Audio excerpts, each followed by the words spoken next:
Lupus se define como una condición autoinmune inflamatoria crónica, ¿verdad? El sistema inmune de estos pacientes, pues, como le explico yo quizás de manera un poco más sencilla a los míos, hay un desbalance y en vez de proteger, que es lo que usualmente hace, ¿verdad? El sistema inmune en el cuerpo, en vez de reconocer tus órganos como propios, pues entonces ese desbalance provoca que entonces no los reconozca de esa manera y los empieza a atacar, ¿verdad? La fatiga y el cansancio es una fatiga que le limita las actividades a estos pacientes, ¿verdad? A veces te dicen, doctora, yo no entiendo por qué estoy tan cansada si duermo 8 o 10 horas y como quiera, yo no me puedo levantar de mi cama.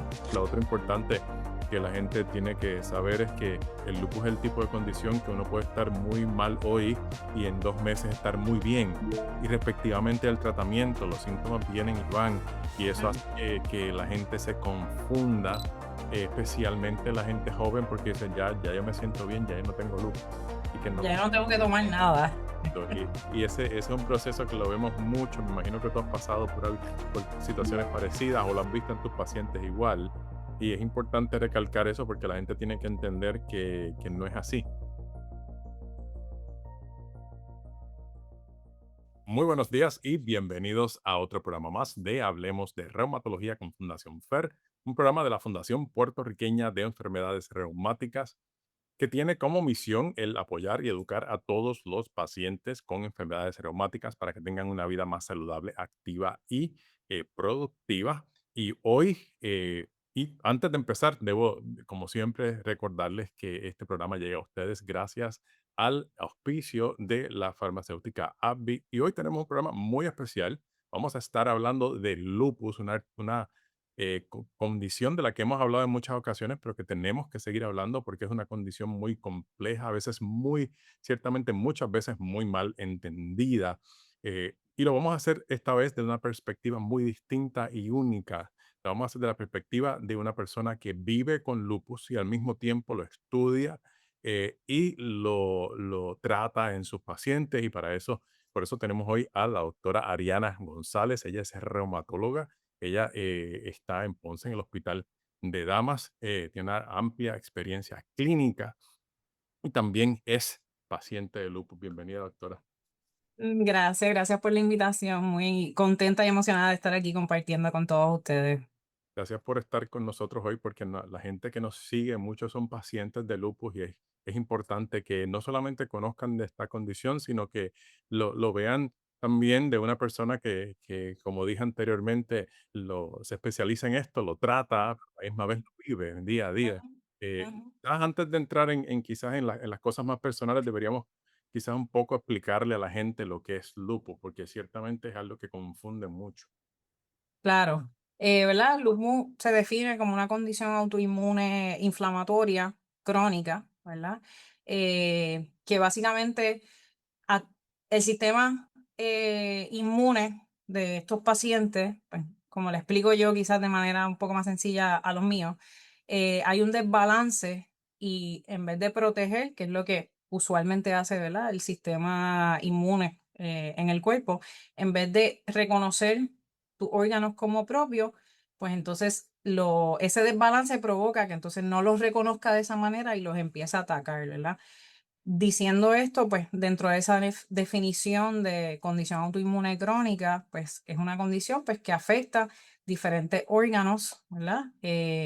Piel, por dar un ejemplo, piel, riñones, pulmón, corazón, y que pues lamentablemente de no ser diagnosticada y tratada temprano y adecuadamente, pues el paciente pudiera tener, ¿verdad? Unas consecuencias a largo plazo. Es ciertamente complicada la condición porque, como bien dices, puede afectar muchísimas cosas. Y Ujú. estamos, cada vez que hablamos de un paciente de lupus, estamos hablando quizás de una condición distinta o de manifestaciones distintas. Ayer, precisamente, veía en mi clínica varios pacientes y los comentaba con un estudiante que tenemos acá en verano. Y cada vez que le hablaba del próximo paciente, me decía, pero es lo mismo. Y yo decía, es lo mismo, pero estamos viendo Pero, manifestaciones distintas, ¿verdad? No es lo mismo ver un paciente para darle un ejemplo a la gente que nos escucha con artritis y piel, que es bastante común, que ver un ujú, paciente luego, porque así fue la progresión ayer en la clínica, que ver un paciente con envolvimiento del sistema nervioso central, ¿verdad? Con una vasculitis, con otras condiciones que sin tener artritis, sin tener piel, y dice, es la misma cosa, sí es la misma cosa, tienen la misma serología, comparten algunas manifestaciones, pero son muy distintas y esto lo hace muy retante, ciertamente al momento del diagnóstico y al momento del tratamiento también, Correcto. porque es una condición que no necesariamente se manifiesta siempre igual. Cuando hablamos de lupus es como si existieran muchos tipos de lupus, ¿cierto? Pero también Cierto. hay varios tipos que podemos quizás definir un poco, ¿cierto? Cierto, sí, sí. ¿Verdad?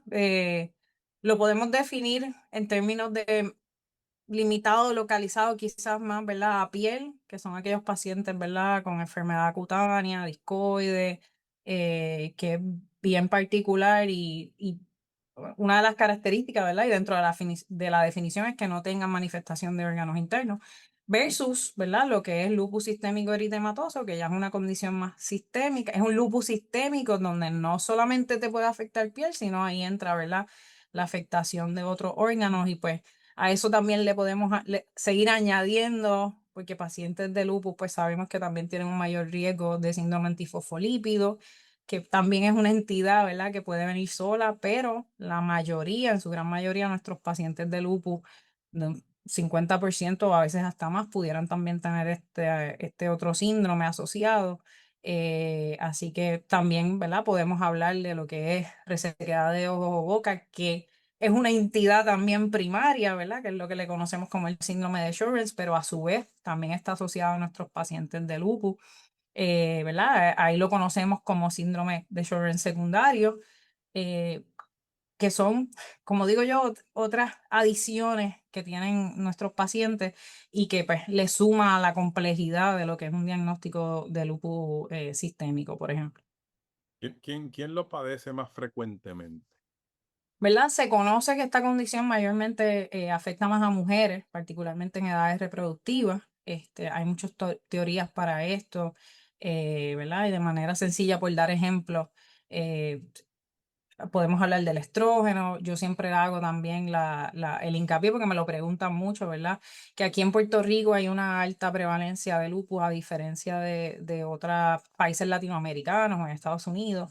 Y una de las teorías también es la exposición a la luz ultravioleta, ¿verdad? Y aquí en Puerto Rico pues tenemos verano y tenemos una exposición mayor a esos rayos ultravioletas si lo comparamos pues con otras áreas del mundo, Estados Unidos, Latinoamérica, etcétera.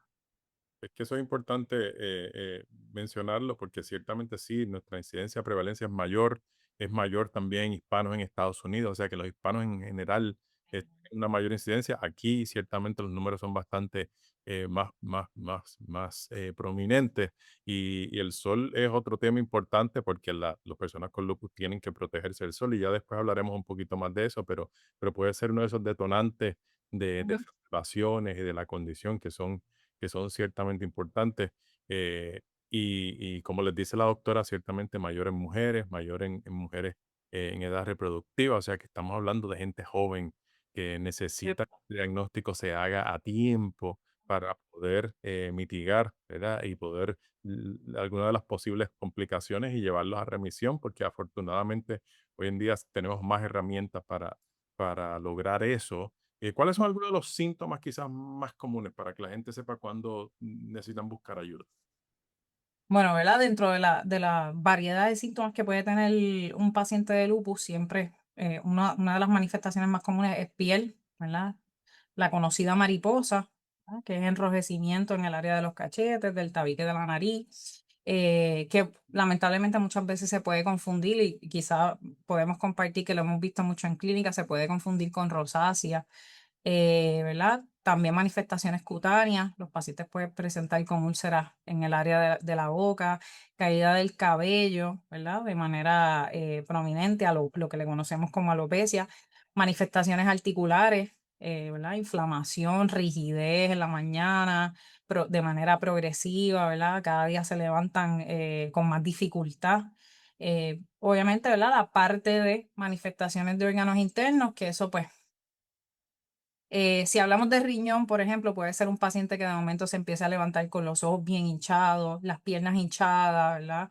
Eh, Y pues ya ahí para darnos cuenta tendríamos que hacer laboratorios, pero mayormente yo diría que quizás más comunes o quizás que el paciente pueda utilizar como guía, pues es esa rigidez mañana, esa, ¿verdad? Esos dolores articulares que le van limitando e impidiendo hacer sus actividades del diario vivir, es úlceras y lesiones en la piel también con exposición solar, ¿verdad? Muchas veces esas lesiones empeoran en pacientes que se exponen a la luz ultravioleta y la fatiga y el cansancio, que yo siempre les explico, ¿verdad? Pues yo digo que todo el mundo estamos cansados en esta sociedad en la que vivimos, pero es una fatiga que le limita las actividades a estos pacientes, ¿verdad? A veces te dicen, doctora, yo no entiendo por qué estoy tan cansada si duermo 8 o 10 horas y como quiera, yo no me puedo levantar de mi cama. Así que esas son una de las manifestaciones que usualmente los pacientes maybe pueden darse cuenta un poquito más rápido que está sucediendo algo que no es la norma o no fue la norma hace varios meses atrás.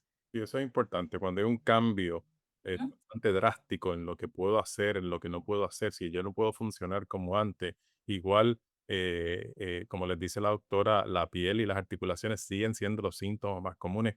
Es el momento de buscar ayuda, porque ciertamente hay también toda una serie, una batería de pruebas de sangre que nos ayudan a confirmar ese diagnóstico. No son específicas para el diagnóstico y ujú, por eso pero ayudan. muchas personas se confunden con el famoso ANA o el anticuerpo antinuclear que está positivo en casi todos los pacientes de lupus, pero no es igual a lupus el tener eso positivo. Eso puede estar positivo en muchas cosas. Y por eso es importante que un médico le haga una buena evaluación de todas estas cosas y que el reumatólogo pueda poner todo esto en perspectiva porque se usan los síntomas que trae el paciente, más la serología, lo que vemos en sangre, que no es solamente el ANA positivo, el ANA, hay muchos otros anticuerpos que miramos también para poder entender ese diagnóstico y categorizarlo y entender lo que posiblemente puede estar pasando, ¿cierto? Correcto. Sí, ¿verdad? Con ese detalle de lana, pues exhorto, exacto. No es que no sea una prueba válida, ¿verdad? Porque Sí, incluso nosotros la usamos, pero como dice, ¿verdad? El doctor, es bien importante que si el médico primario o el paciente le hicieron esa prueba y tienen duda, pues definitivamente buscan un reumatólogo porque no es lo único que utilizamos, ¿verdad? Inclusive hay pacientes que tienen diagnóstico de lupus que no necesariamente en sus inicios tuvieron un ANA positivo. sí, eso es importante. Y ya con eso me gustaría pasar un poquito a tu historia, para que la gente entienda cómo estas cosas pueden realmente ocurrir. ¿Cómo es Afectar tu y diagnóstico? Sí, pues mi diagnóstico fue a los 15 años, o sea que yo llevo ya prácticamente 20 años con la adolescente. Sí, condición. Sí, sí, yo me diagnosticaron, soy de esas pacientes que diagnostican temprano y curiosamente, ¿verdad? Me acuerdo de todo, fue en octubre, yo era una persona bien funcional, yo era deportista, jugaba softball, jugaba voleibol, siempre he sido, ¿verdad? Soy nacida y criada en Aguadilla, así que me crié en la playa.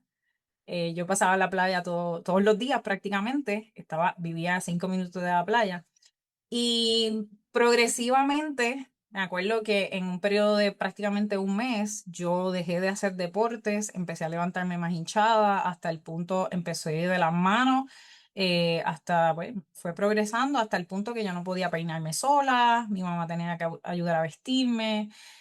Agraciadamente, yo sé que no es la norma para todo el mundo. Yo tuve la bendición de tener un buen pediatra que se dio cuenta, que me refirió en menos de 3 meses a una reumatóloga pediátrica, que voy a mencionar su nombre. En aquel entonces fue Mari Carmen López, que ya, ¿verdad? Se está en Estados Unidos. Y tuve la bendición de ser su paciente número 10 porque ella acababa de llegar de Estados Unidos y me diagnostica con lupus nefritis, ¿verdad? Lupus sistémico eritematoso con afectación en los riñones.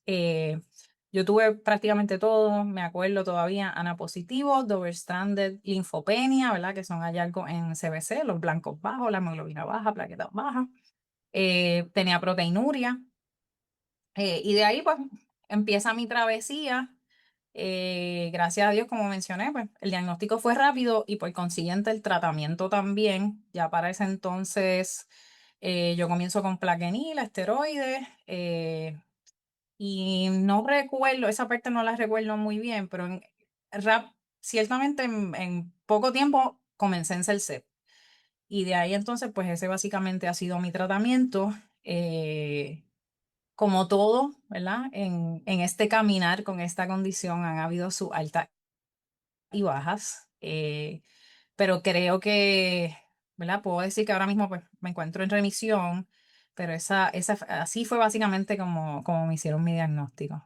¿Cómo, cómo es enfrentar un diagnóstico como este que puede asustar muchísimo, ¿verdad? A los 15 años, porque a los 15 años uno, lo menos que uno piensa es estar enfermo, ¿verdad? Correcto. Uno lo que quiere es pasarla bien, uno quiere aprender muchas cosas, absorber todo lo que te trae el mundo que te rodea, porque es una edad, ¿verdad? De mucha exploración, de Ujú. querer, sí aprender, pero divertirte, amistades, salir, como decías, estar en la playa, que la playa por la exposición al sol puede ser ciertamente un enemigo del lupus, así que ¿cómo es aceptar, verdad? Y lo pregunto porque lo veo en los pacientes jóvenes también, que aceptar el diagnóstico puede ser muy difícil. Correcto. Y voy a ser, ¿verdad? Bien sincera y bien transparente, para mí fue bien difícil. Yo creo que yo lo vine a aceptar a los veintitantos, y fue un proceso bien duro, particularmente pues por los 15 años, por un diagnóstico tan crónico y tan difícil de entender, por lo que dijimos de que no, todo el mundo, ¿verdad? Hay muchos pacientes con lupus, pero no todos son iguales.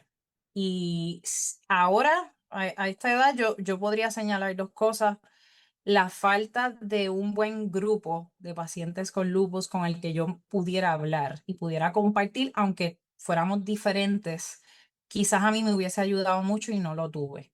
Así que esa aceptación y ese caminar fue bien difícil por esa razón y por el momento en que se dio el diagnóstico, porque como bien digo, a esa edad uno lo que quiere es ser niño, joven, y mi mundo cambió completamente porque había muchas cosas que yo tuve que dejar de hacer. Tuve que dejar de hacer deportes por protegerme del sol, ya no podía compartir quizás con la familia en la playa y tuve que aprender a modificar mi diario vivir y algo que sí me ayudó muchísimo, pues el apoyo de la familia o de las amistades, ¿verdad? Porque no toda la familia es de sangre, hay familia que se añade en el caminar de la vida y esos son igual de importantes. Y yo tuve la bendición también, ¿verdad?, de tener un buen grupo de apoyo, pero si me preguntan qué hubiese querido, siempre contesto que me hubiese gustado un grupo de apoyo en ese momento de mi vida. Yo creo que eso es importante y es importante que nosotros como fundación oigamos esto, ¿verdad? Porque son cosas de las que podemos ciertamente seguir trabajando para los que nos escuchan y especialmente para los pacientes.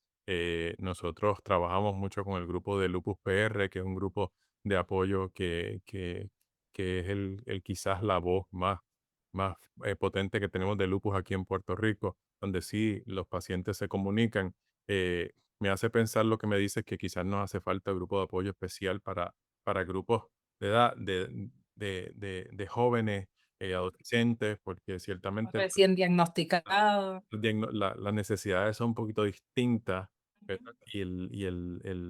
La aceptación para un adolescente me parece que es mucho más difícil es una etapa muy común en donde esto aparece, o sea que tenemos que seguir ciertamente pensando en eso nosotros insistimos mucho en que el tratamiento adecuado, persistente, consistente, el buen seguimiento es importante porque lo es, ¿verdad? Para el desarrollo de esto y para que el paciente se mantenga en remisión.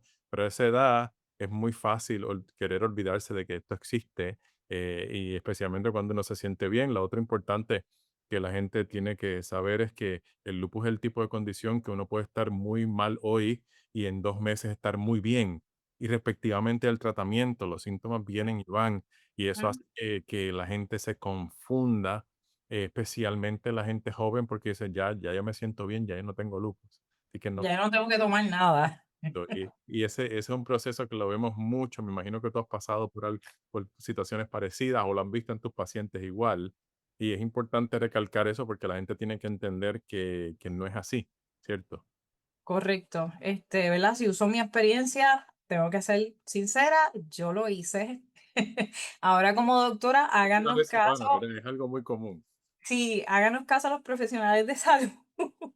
Pero sí, en mi momento, ¿verdad? La rebeldía y el trabajo que me dio aceptar, si le preguntamos a la doctora Mari Carmen López, ella va a testificar que le di trabajo, ¿verdad? Le di trabajo, entender la importancia de tomarme esas pastillas, aunque quizás pues yo hubiese querido otras cosas en mi vida, pero sí, ¿verdad? Vuelvo, doy gracias a Dios que ahora mismo pues estamos bien, pero ha sido porque pues caminé por ese proceso, por más doloroso que fue, crecimos y ahora mismo pues trato de transmitirle y creo que esa es una de las cosas, ¿verdad? Que siento que por las que estoy aquí, ¿verdad? En los zapatos de reumatóloga, poder transmitirle a estos pacientes, a estas jóvenes, que no todo es, ¿verdad? No todo va a ser tan malo, o sea, el camino es difícil, ¿verdad? Altas y bajas, pero no hay, ¿verdad? En algún momento la condición, ¿verdad? Uno como profesional de la salud y, ¿verdad? Aquellos que vivimos con la fe de que eso en algún punto, ¿verdad? Lo vamos a poder llevar a remisión, pero para poder llegar ahí, ¿verdad? A esa estabilidad, pues hay que tomarse los medicamentos, ¿verdad? Porque aún yo sintiéndome bien, ¿verdad? Habiendo hecho esta carrera que conlleva mucho estrés y los estresores pues también pueden exacerbar la condición. Yo sigo en mi tratamiento, o sea, yo no he parado de tomar el medicamento. Y pues yo trato también de transmitirle a los pacientes que no siempre vamos a estar en las mismas dosis, ¿verdad? O sea, que los esteroides no son para siempre, que porque, ¿verdad? Hay mucho prejuicio y hay mucho efecto secundario y prednisona, pues los pacientes no le gustan porque le van a salir cachetes, pero, ¿verdad? Yo trato de transmitir a los pacientes que no es para siempre, ¿verdad? Que si el paciente se toma todo lo demás y llegamos a un, como digo yo, un happy medium y la condición se mantiene estable, pues mi, ¿verdad? Mi deseo mayor es pues, ir bajando esos esteroides hasta quitárselos. Así que pues tratamos de transmitirle ese mensaje. Yo creo que es un mensaje muy importante que la gente entienda, especialmente la gente joven o la gente que está teniendo problemas aceptando la condición y el tratamiento, que hay tratamientos disponibles, que cada día tenemos un poquito más de opciones y se Ujú. puede trabajar para llegar a no usar esteroides, ¿verdad? Y todos los casos son distintos, Claro. como una receta fija para todo el mundo, pero se puede trabajar, se pueden Ujú, encontrar muchas cosas. El trabajo de nosotros como reumatólogos se hace más fácil cuando el paciente está ahí envuelto, cuando se toman decisiones en conjunto, porque ujú. todo sale mejor para el paciente cuando está convencido de que tiene que hacer eso y sabe por qué.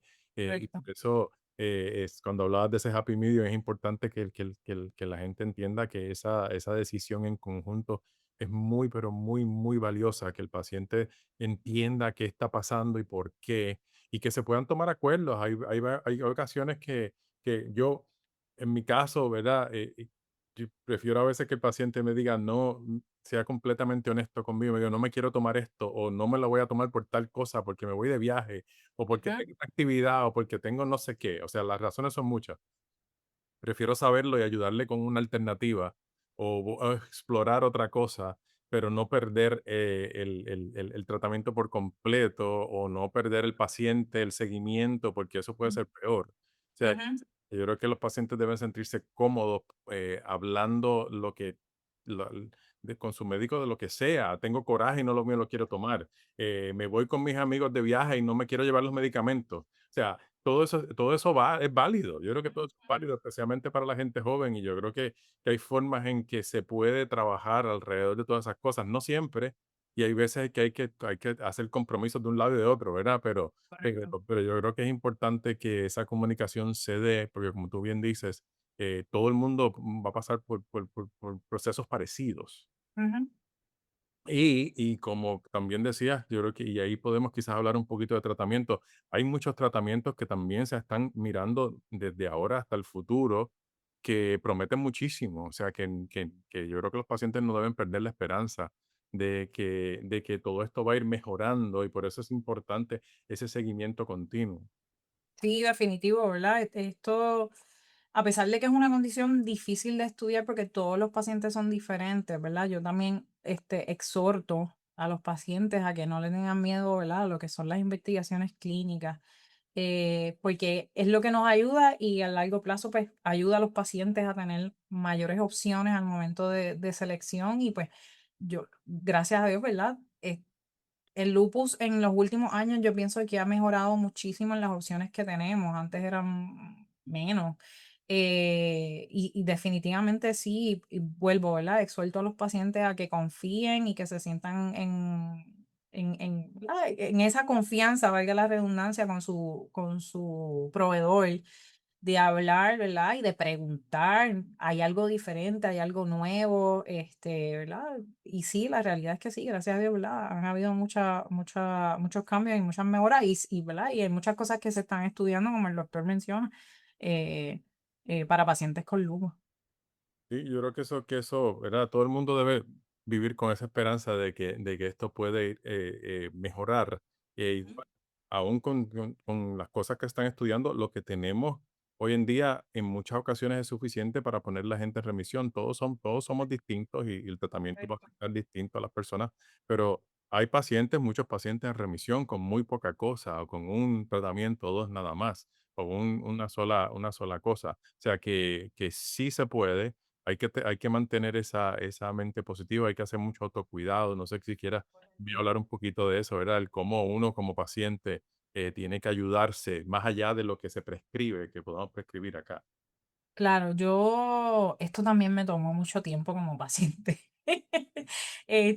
Pero sí, definitivamente lo que es el ejercicio y la buena alimentación, porque a mí no me gusta usar la palabra dieta, o sea, a mí me encanta comer, a mí me encanta el dulce, pero pues ya sé, ¿verdad? Qué cosas puedo y no debo. Y doy mi ejemplo personal, ¿verdad? Algo la salvedad, no todos somos iguales, no todos los pacientes de lupus somos iguales, pero yo aprendí a llevar un diario de alimentos. Ahora todo el mundo tenemos un celular, tenemos notas. Yo, por ejemplo, a mí el arroz, no importa qué clasificación sea, jazmín, rico, no importa la marca, a mí me causa dolor en las articulaciones. Yo como arroz y al otro día yo siento que las manos me molestan. Así que pues es un alimento que yo trato de evitar. Me encanta, si visito a mi mamá me como un poquito, pero para mí eso es un no. Así que la dieta para mí, o volvemos, los cambios en alimentación, particularmente yo he eliminado mucho los alimentos procesados. Como yo le digo a mis pacientes, todos esos alimentos que vienen en caja con mucha azúcar y con mucho preservativo, al cuerpo le da mucho más trabajo digerir, ¿verdad? Y pues a muchos de nosotros nos puede dar, ¿verdad? Mucho problema, dolor, inflamación, etcétera. Y el ejercicio. Admito que no, no toda mi vida he sido muy consistente, pero recientemente llevo 6 meses, todo, por lo menos 5 días a la semana, aunque sean media hora moviendo el cuerpo. Yo sé que, y verdad, y por experiencia como paciente y como doctora, hay muchos pacientes que me dice, doctora, pero es que me duele. Y yo sí, pero esto es un proceso poco a poco, ¿verdad? No vas a tratar de correr un maratón en un mes, pero por lo menos 15 o 20 minutos tienes que dedicarle a mover el cuerpo. Una caminata corta, si te gusta bailar, ¿verdad? Ve a la sala con tu pareja, con tu mamá, tu papá o tus hijos y da un bailecito. Pero el ejercicio yo digo que es el mejor antiinflamatorio natural. Y definitivamente esas dos cosas en conjunto y de la manera que se pueda regular, ¿verdad? Lo que son los estresores en la vida diaria. Yo escogí quizás la peor profesión en términos de estrés. Pero pues aprendí a buscar cosas para enfocarme, ¿verdad? Y desconectarme del diario vivir. Por ejemplo, en mi caso, la música, el baile, las caminatas, pero en lugares de naturaleza. Pues son cosas que a lo largo de mi caminar con lupus me ha ayudado bastante. Pero si tengo que escogerlo, dieta, alimentación y ejercicio. No, me parecen consejos fantásticos. Has dicho muchas cosas muy, muy, muy buenas que la gente debe entender y recordar y aplicar. Cuando hablabas del diario, que me parece excelente idea, eh, es importante que la gente entienda ese concepto porque no todos igual, no todos somos iguales, no todos vamos Ujú, a responder a la misma cosa. Y si ujú, uno vive una vida, a mí me gusta mucho el mindfulness, ¿verdad? Es vivir es ujú, siente. La gente piensa a veces que mindfulness es sentarte a meditar ciertas horas al día, ¿cierto? Pero no, es vivir consciente de lo que está pasando de lo que estás haciendo y cómo te está afectando lo que estás haciendo, que es precisamente lo que dijiste. Si tú ya has notado que el arroz es lo que te hace daño, pues lo vas eliminando, pero no va a ser igual para todo el mundo. E igual Mm, pasa con el ejercicio. El ejercicio no es tampoco, no todo el mundo va a correr, no todo el mundo va a correr bicicleta. Uno tiene que ujú, buscar lo que a ti te hace bien, lo que te correcto. ayuda sin que te dé más dolor.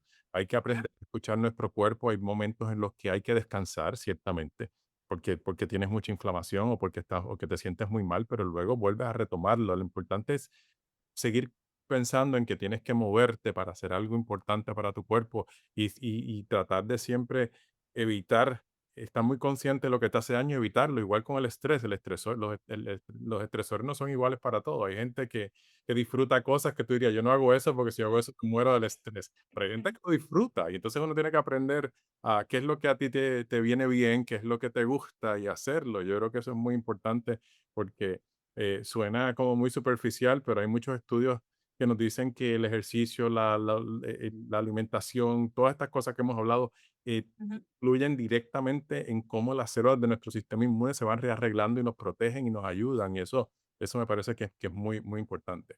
ujú. Y si yo, ¿verdad? Si algún paciente me pregunta, si yo lo hubiese hecho quizás más temprano, quizás hubiese obtenido, ¿verdad? Un beneficio mayor antes. Pero nada, me tomó quizás un poco más de tiempo darme cuenta, ¿verdad? De ese mindfulness y de la importancia de que esas otras cosas eran igual de importantes que tomarme la pastilla. Así que le exhorto a los pacientes, ¿verdad? Que traten la medida que puedan de añadir, ¿verdad? Y de evaluar esos cambios en el diario vivir, que realmente los van a ayudar un montón. Gracias. Y con esa última reflexión nos hemos quedado sin tiempo, pero me encanta ese último consejo. Te agradezco grandemente a nombre de la Fundación y de toda la gente que nos escucha y de los pacientes, el que hayas compartido tu historia, porque yo creo que va a ser de mucho beneficio para muchas personas. Y gracias por todo lo que haces ciertamente con los pacientes. Agradezco mucho la oportunidad, siempre a las órdenes de, ¿verdad? De mis compañeros reumatólogos y de todos los pacientes. Eh, en lo que yo pueda hacer de ayuda, quien Ponce, a la orden siempre. Gracias nuevamente, gracias a todos ustedes por seguirnos en Hablemos de Reumatología con Fundación FER. Recuerden que nos pueden seguir en todas las redes sociales como Fundación FER o en fundacionfer.org y que este programa lo pueden ver y compartir luego porque se va a quedar en nuestras redes también. Así que gracias, doctora, nuevamente. Gracias a todos ustedes por seguirnos. Que tengan un lindo día. Nos vemos el próximo sábado. Hasta luego.